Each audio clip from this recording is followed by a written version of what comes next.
Allez, on est de retour pour la seconde partie de l'émission avec toujours Ronan Lemoal, Thomas Grébine et Ludovic de Sauté autour de la table. On parlait tout à l'heure de l'abandon par Washington de l'impôt sur les sociétés minimum au niveau mondial. Nous, pendant ce temps-là, en France, eh bien, on parle de remettre une surtaxe sur nos grands groupes, une surtaxe de 6 milliards d'euros. Elle avait déjà été mise en place en 2025. Les discussions vont reprendre. Bercy, Roland Lescure, Amélie de Montchalin ont reçu hier pendant plus de 4 heures les groupes parlementaires pour préparer la discussion budgétaire qui reprend demain à l'Assemblée nationale en commission des finances. Plus de 700 amendements ont été déposés pour la fin des débats, quasiment que des hausses d'impôts. On en parlait pendant la coupure pub, Ludovic, on a l'impression qu'on est un peu dans deux univers parallèles. Quand on voit tout ce qu'on a raconté durant la première partie de l'émission et le niveau de nos discussions au Parlement, il y a quand même un petit hiatus, non, entre les deux. Plus qu'un petit hiatus, et j'allais dire, on voit le prix réel de l'instabilité politique dans lequel on est plongé. C'est-à-dire que c'est pas juste, on le répète à l'envi de semaine en semaine en disant que tout ça a des conséquences, que c'est un pays qui patine et tout ça. Ben voilà, on vient de parler d'enjeux qui sont des enjeux colossaux, comme le Groenland, comme le Venezuela et ainsi de suite. Et là, pendant ce temps-là, la France, j'allais dire, est bloquée sur les affaires courantes, majoritairement, avec un État qui patine, qui fait du surplace. C'est la saison 2, ok, donc voilà, on va reprendre janvier, la suite. Vous avez apprécié ou pas la saison 1, maintenant on va rentrer dans la saison 2. Plus personne ne regarde, je crois, malheureusement. C'est un peu la crainte. Dans la salle. Et tout ça avec une gestion très technique. Alors, on peut se dire, ok, ce pays est mieux prévu que les États-Unis puisqu'il y a une procédure anti-shutdown, ok, on est en loi spéciale, parce que ce n'est plus ni moins que ça, en fait, honnêtement. Mais il n'y a plus d'impulsion politique une fois de plus. Et on continue cette gestion technique et qui risque d'être à nouveau délétère, avec là le sprint final. Honnêtement, en un mois, que ce budget arrive à raconter quelque chose, le seul enjeu, c'est qu'on finisse par avoir un budget. Mais c'est fini, il n'en racontera plus jamais rien, ce budget 2026. Quelques exemples de ce qui est proposé dans ces 700 amendements. On a le retour d'un ISF sous divers formats, le renforcement de la taxe holding, la hausse progressive de la flat tax, le renforcement de la contribution différentielle sur les hauts revenus, la prolongation de la surtaxe sur les amateurs, le doublement de la taxe GAFA, bref, taxe, Ronan Lemoal. Moi, ce que ça m'inspire d'abord, c'est, je ne sais pas si vous vous rappelez, en 2002, dans un contexte assez différent, Jacques Chirac, je crois que c'est en Afrique du Sud, avait fait cette déclaration « Notre maison brûle, nous regardons ailleurs ». Absolument. Sur le sujet écologique à l'époque. Oui. Mais j'ai envie de dire, si on revient à notre discussion de tout à l'heure, si on se place ça sur le terrain économique et géopolitique, une maison brûle et on regarde ailleurs. Et effectivement, on regarde quoi ? On regarde la copie fiscale consistant à finalement se partager un gâteau d'une taille existante, à court terme, à moyen terme, là où Donald Trump, qu'est-ce qu'il fait ? Il est en train de poser des pions stratégiques à moyen et long terme pour augmenter la taille du gâteau et donc créer plus de valeur. Eh oui. J'ai envie de dire, mais réveillons-nous. Il faut peut-être allumer la télé au Parlement parce qu'il faut qu'il regarde un peu ce qui se passe ailleurs pour comprendre. Et je pense qu'il ne faut pas avoir fait Bac plus 12 pour comprendre qu'il y a un sujet. Il y a un sujet qui va nous péter la figure assez rapidement, si j'utilise une expression un peu triviale. Donc effectivement, on fait de la comptabilité de bas étage en essayant de capturer plus de valeur sur la richesse existante, là où d'autres sont en train de poser des jalons, mais pas pour demain, pour les 50 prochaines années. Donc moi, je n'arrive même pas à comprendre intellectuellement. Alors, bien sûr, on paye le prix de l'instabilité politique, c'est clair. Mais c'est vrai qu'en tant que citoyen, on peut même se demander à quel point on est capable de sacrifier l'avenir de tout un continent, finalement, juste pour gérer une transition politique un peu compliquée. Je crois que le mot affligeant, c'est ce qui me vient en premier à l'esprit, parce qu'on va arriver effectivement à avoir plus d'ISF, on va arriver à avoir plus de taxation des bénéfices d'entreprises françaises de manière générale. Et tout ça dans un contexte où on va faire des ponts d'or pour qu'elles aillent s'installer ailleurs. Bon. On va écouter Alexandre Bompard, qui était l'invité ce matin d'Apolline de Malherbe sur BFM TV, qui a réagi à notamment le retour très probable de la surtaxe de l'impôt sur les sociétés sur les grands groupes. Roland Lescure en avait parlé ce week-end dans Le Parisien. Il a dit que ces 6 milliards étaient indispensables pour dégager un deal politique avec la gauche notamment. On écoute la réaction d'Alexandre Bompard, PDG de Carrefour.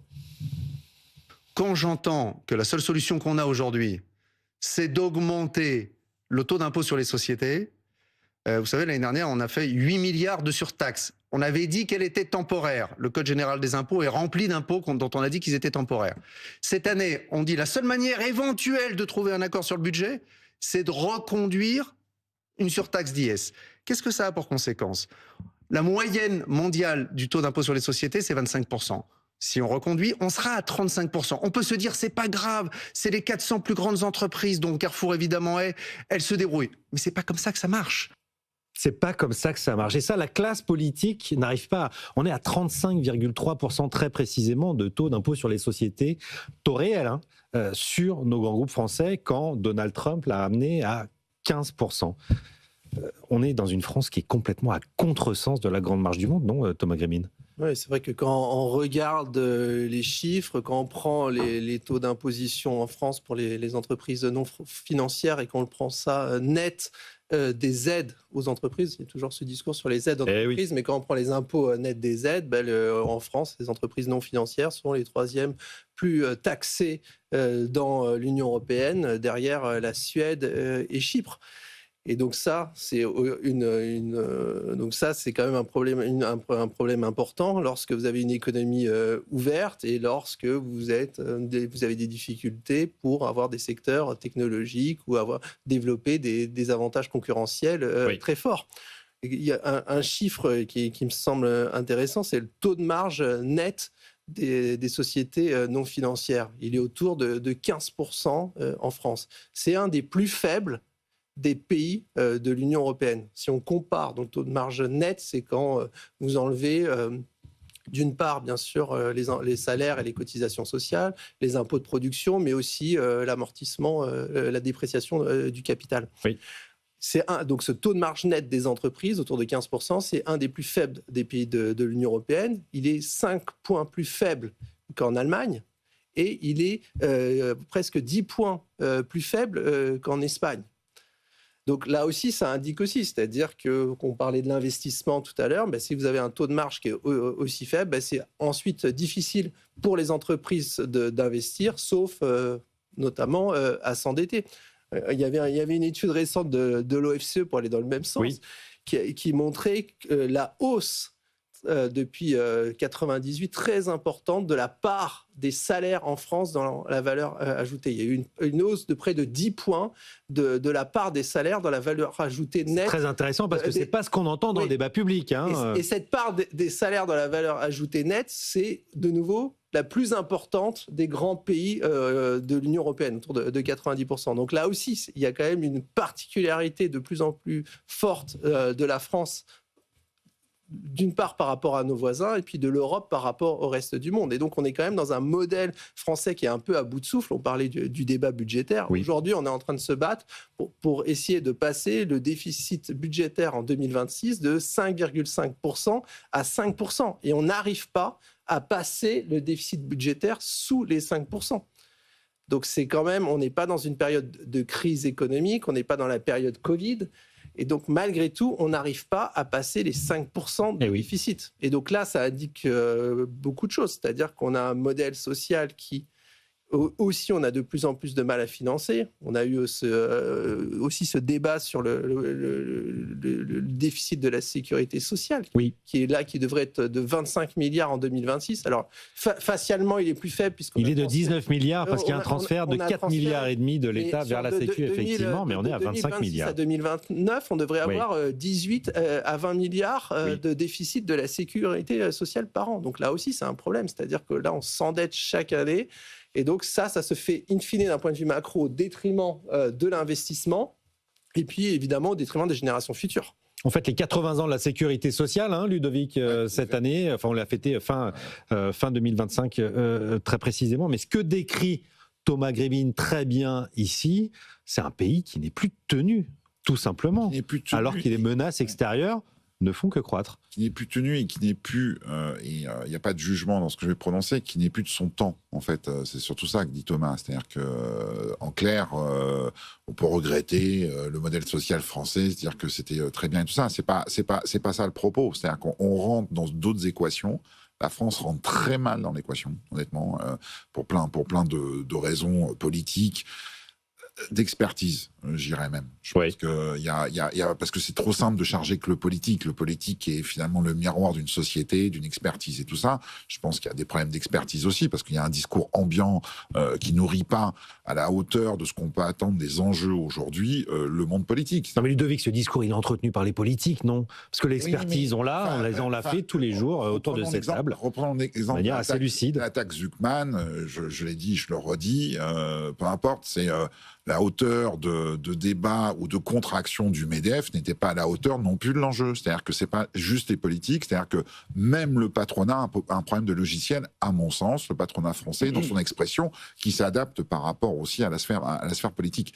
Là, ce qui est grave, c'est que on va dire, on a eu la séquence Barnier, puis Bayrou, qui était une forme d'immobilisme et de choc post-dissolution. Oui.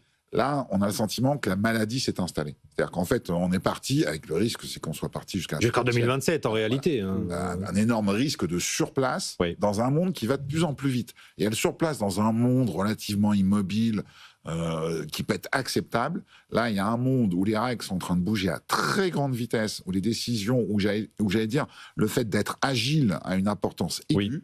La France est dans l'immobilisme dans cette période très, très, très cruciale, finalement. Pendant le moelle. Ce qu'on vit, en fait, aujourd'hui, c'est... je pense qu'on n'arrive plus à assumer notre politique de l'offre nécessaire. On n'arrive plus à l'assumer parce que depuis au moins, ils sont en fait de politique de moins 3 mandats, les 3 derniers présidents qu'on a pu avoir sont ingéniés à créer un schisme dans la société française entre les pauvres, les riches, ceux qui réussissent, ceux qui ne réussissent pas.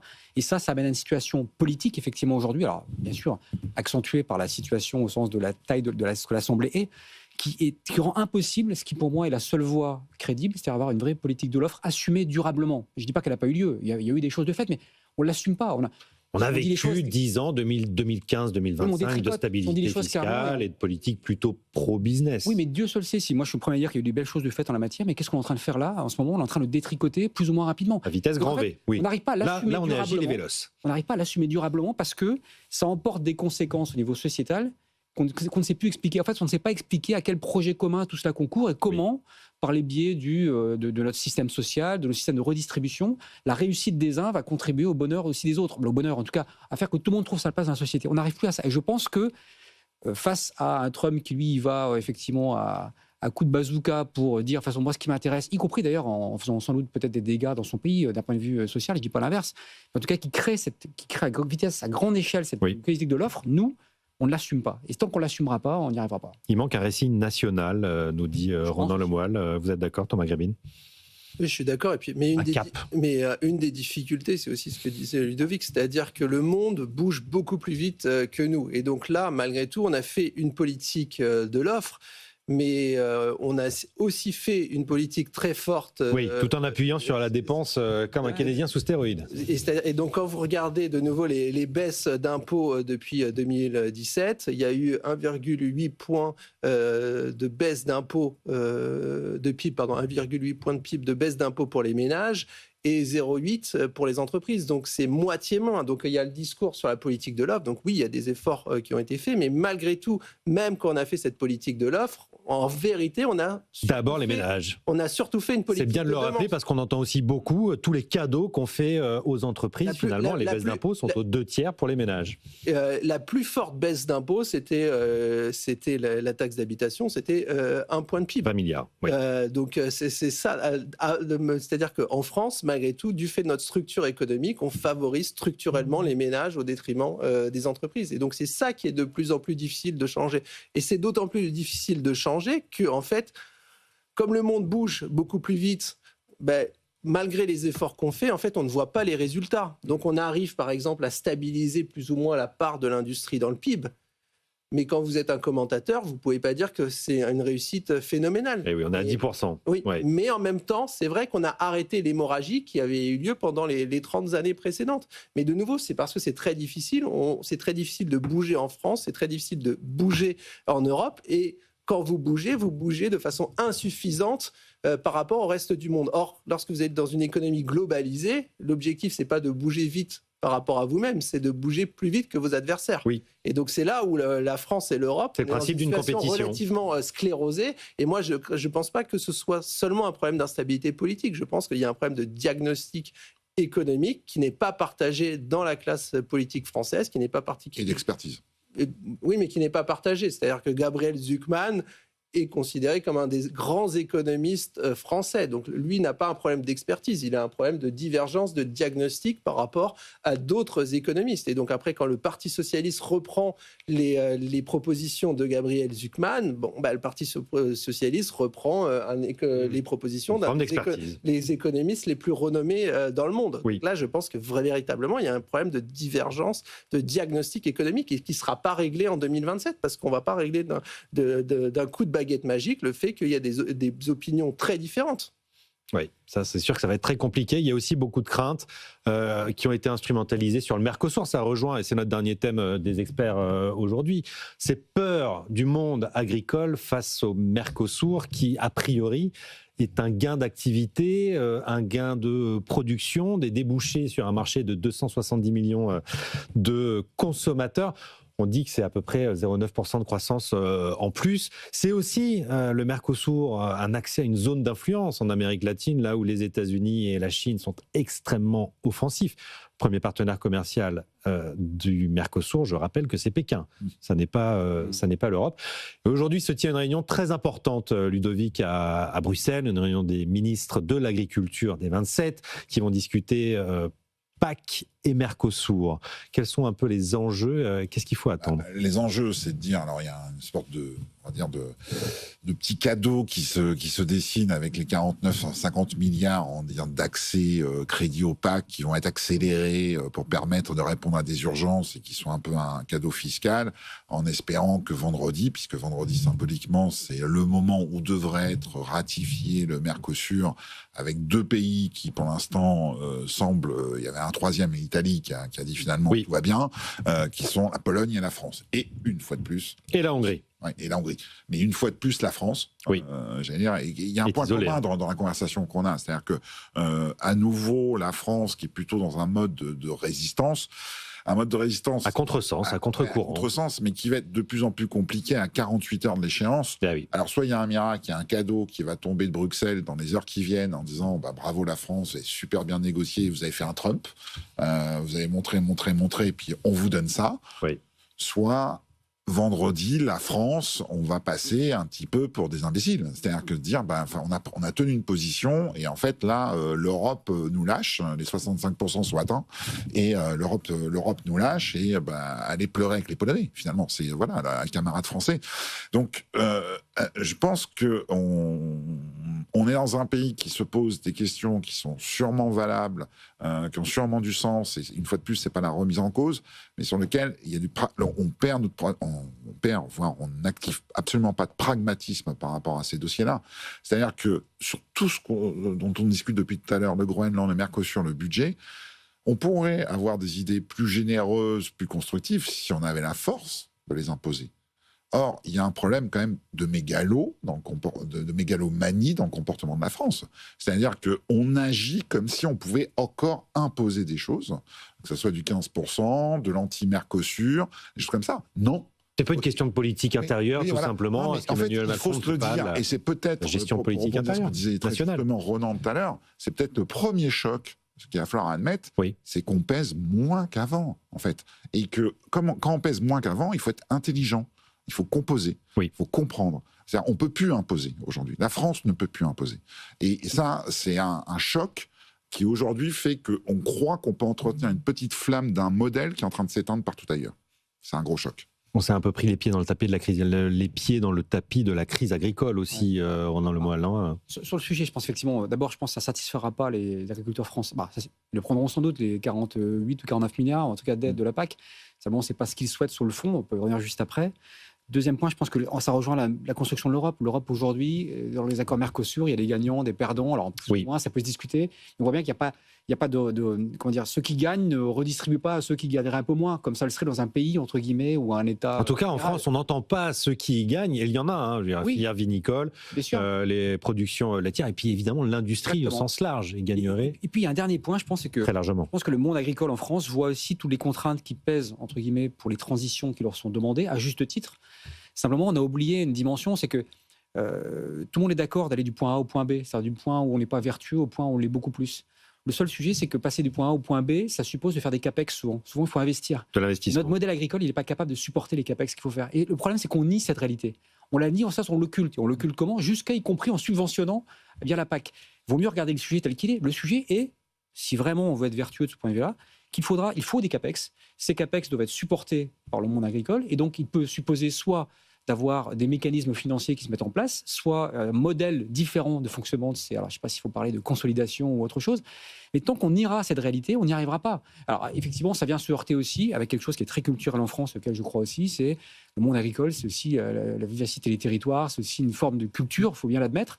C'est aussi des gens qui font que le territoire est ce qu'il est. Donc, ça vient se heurter à ça, mais tant qu'on occultera, et moi je pense que c'est un vrai point économique, le besoin d'investissement nécessaire pour que notre agriculture fasse ces transitions, on n'y arrivera pas. Parce que tant qu'on le nie, elles ne font pas les transitions, elles ne les font pas, elles ne sont pas compétitives, elles ne sont pas compétitives, on ne s'en sort pas. Ce qui est en train de nous expliquer Ronan Lemoal, c'est qu'on a des exploitations trop petites dans un monde qui s'agrandit en réalité. On se souvient tous de la polémique autour de la ferme des 1000 vaches en France, où il y en avait 650 d'ailleurs, et non pas 1000.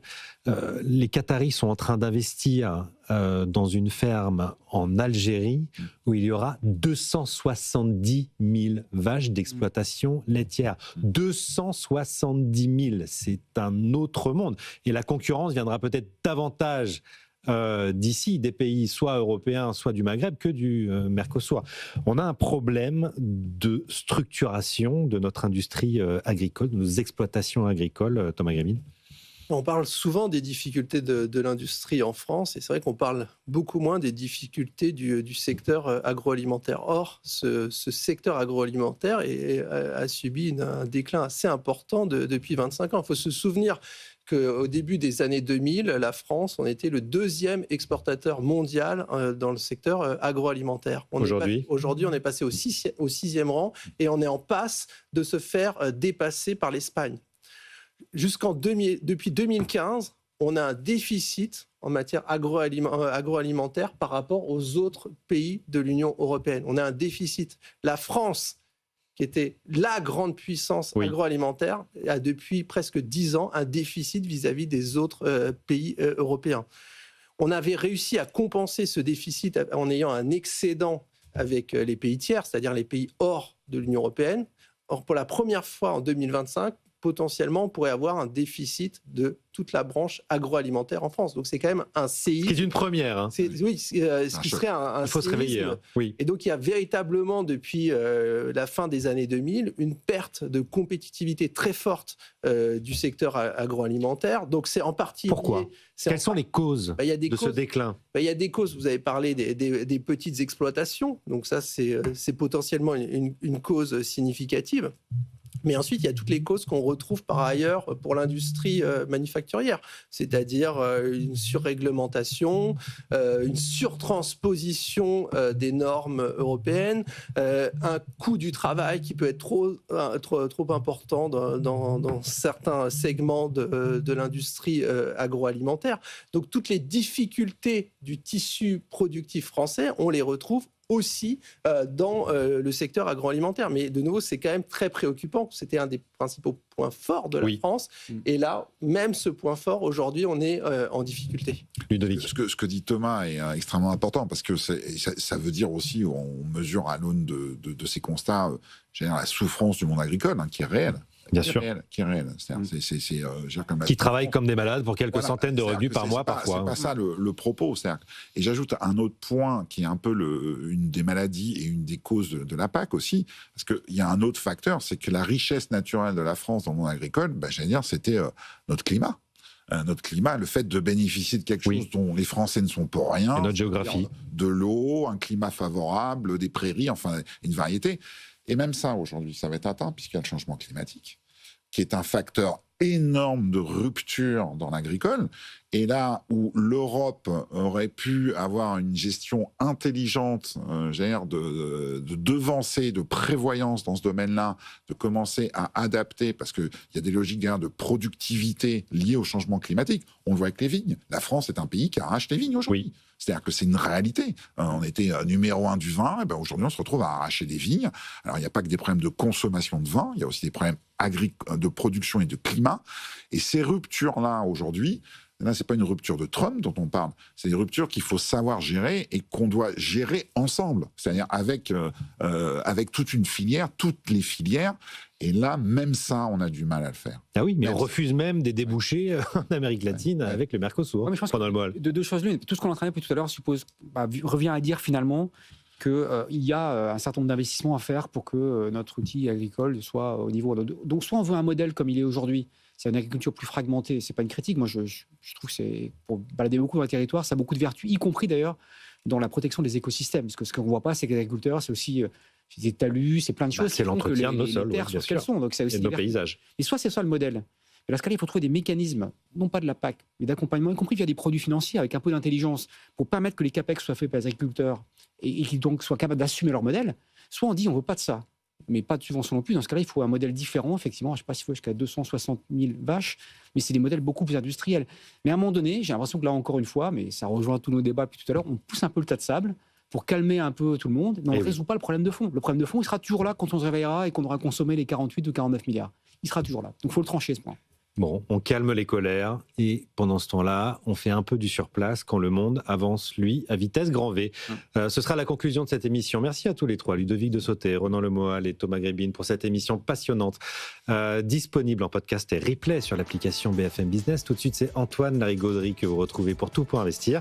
Quant à moi, je vous retrouve demain, même heure, même endroit, 10h, 11h, pour les experts BFM Business. Très bonne journée à tous.